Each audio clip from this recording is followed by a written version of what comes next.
As I venture on this challenge to have 50 friends by my 50th birthday, I have 3.5 years to do it. People have said to me, well, how do you maintain friendships when you're a busy woman? And so that's what I'm going to talk about today. Not just how to do it, but the new way to build and maintain meaningful friendships as a busy woman. And this is episode 4 of a 4-part series all about friends, which was sparked by me being vulnerable in a previous podcast and sharing how at my 50th birthday, which is in 3.5 years, I want to have 50 girlfriends there. And I say girlfriends just because I am craving, wanting more closer female friendships. So listen to the other 3 episodes. Lots of stuff to take away in there. And, I'm a little bit more vulnerable about this challenge that I've set for myself that now I've made very public. But today I'm going to talk about not just how to build and maintain friendships when you're really busy, but how to make them meaningful and how to do it a new way. We all know friendships don't just happen, right?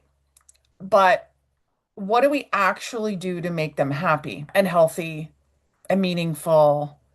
And so I used to think like friendships had to be forged over years and years, right? You're like your high school friends, maybe some sports friends, your neighborhood friends, and they don't have to be. They also don't have to be forged over long dinners, big plans, lots of time.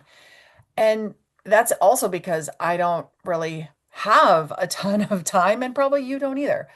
But because of all of that, I was like, well, just, we'll be friends with who we can be friends with in the time that I have and in the things that are already happening in life. But now I'm deciding no.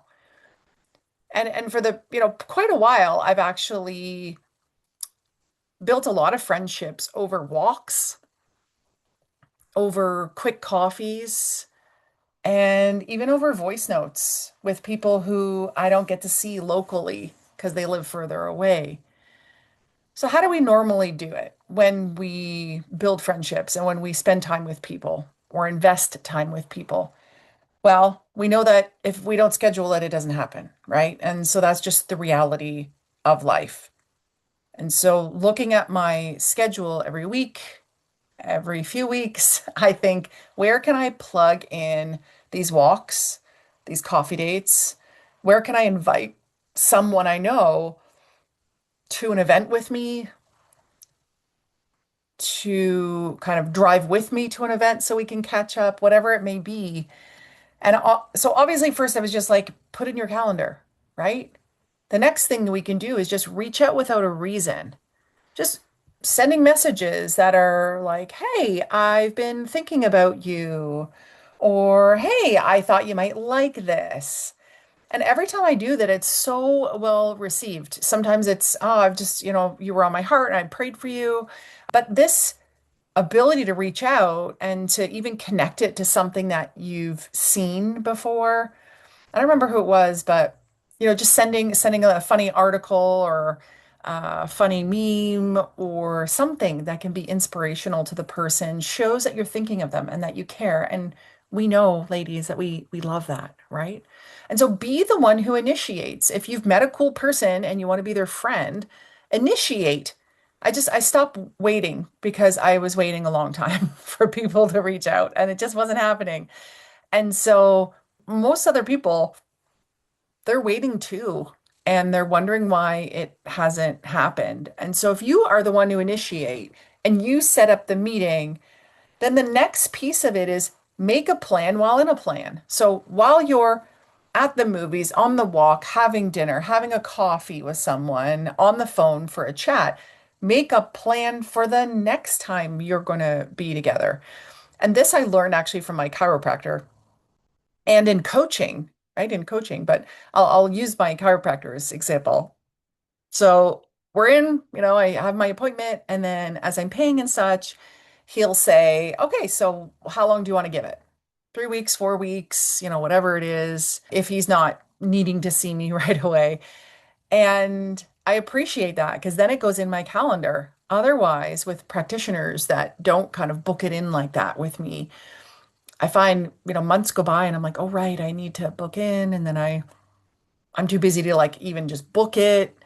And so and the easiest way to do it is while you're in that coffee date, just be like, hey, let's look at our calendars. When can we meet again?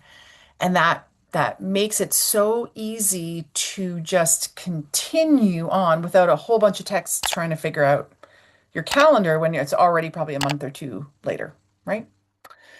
Also, changing your focus on I'm just going to know all these people to I'm going to be making more meaningful connections. And then asking yourself, how do I actually do that? How do I make more meaningful connections with people? Is it letting your guard down? Is it sharing more? Is it cheerleading the person? Is it offering support? Like what is it for you that would help you really to gain depth in that friendship, in that relationship?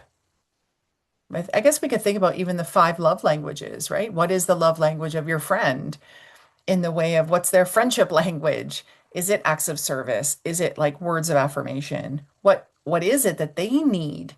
And so you could even ask that, like, what makes a good friend to you? Or what do you need in your life right now? Or how can I best support you as your friend? Would really give more information there. And I'm encouraging you to also try not just a new way like shorter coffee dates or going for walks or whatever, but what if we changed the way we spent time with others? What if instead of it's another task, what if it just blended naturally into our lives? So for example, what if you invited a friend to come do errands with you? What if you and your friend plan to go grocery shopping together? So either you meet there and then you do your grocery shopping, and then you go to your separate homes, or one picks up the other and then you drop them off, right? What if you did other errands together? Waiting in lines for things or running here or there is so much more fun when you have someone with you. Or what if you helped each other? I did that with one friend. I was like, man, I've got like when my family goes away, I really want to organize my son's room. It's chaos. And she's like, I could help you with that. And then I was like, well, then what can I help you with? And it's funny because I just before this podcast, I thought I need to reach out to her because I haven't reciprocated yet. And I was going to help her with some gardening. And being that it's springtime now, it would be a really great time for me to support her by doing a few hours with her in the garden, right? Many hands make little work, and it's much more fun to do these things with someone else. And how about we even change it from we need to go out for dinner, we need to use a lot of time and money. What if we just invited someone over to our messy house to eat leftovers or grilled cheese sandwiches or something super simple? I remember when a friend of mine said, do you want to just come over and I've got some like great leftovers? I was like, sure, sure. That saves me cooking something. And it felt more personal to be just in the everyday kind of life. So what if that was the new way we built meaningful relationships? I can remember being invited over to like stop in at someone's house and coming to into her house, I noticed that she hadn't vacuumed in a while. And I was like, oh, good. Like she's not perfect and her home doesn't have to be perfect. And this is just normal. This is normal. And that's okay, right? Better that I get to go over and spend time with her than she freaks out and is like, my house isn't ready and I can't have you over. So what if we just made it easier for us to do life together, you know? We don't have to go on these big adventures, though they are fun. What if we just built meaningful relationships as we lived our everyday lives? So, with those thoughts, with this new way of building these deeper, more meaningful relationships as a busy woman, what is one thing that you could invite a friend to do with you? So look at your calendar, see what's on there. Is there something that you can invite them to be a part of? And then who is that one person that you could reach out to? Even if it's just a, I'm thinking of you. Who is the one person that you would like to either rekindle your friendship or go into a deeper, more meaningful friendship with? Who could you reach out to? Really, that's the first step is just knowing who and then figuring out the what. So being again that it's spring right now, or depending on the season that you're in, maybe it's winter when you're listening to this. There's always something that could be done physically outside, shoveling a driveway or raking leaves, whatever it may be. What is something that you could do together? Really, like you don't need more time. You don't need to have it cost a ton of money. You just need a little bit of intention and a little bit of innovation to have it be the new way of meeting, doing life together and building our friendships at the same time. And that's something you can start today.